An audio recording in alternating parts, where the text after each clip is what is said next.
Maksud mak kita cakap jadi orang tu tadi, manusia yang memberi manfaat pada orang lain. Ada beza orang dengan menjadi orang. Ada beza.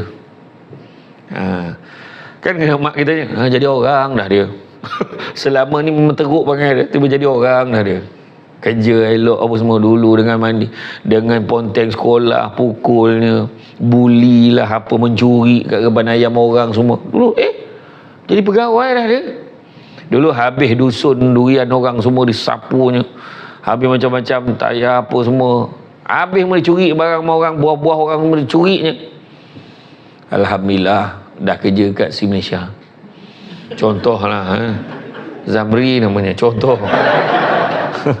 Tak adalah, contoh je. Jadi mana kata sampai satu tahap. Betul, kita semua ni dulu semua ada previous background kita kan. Saya pun sama dulu. Sama. Nakal macam mana ponteng sekolah.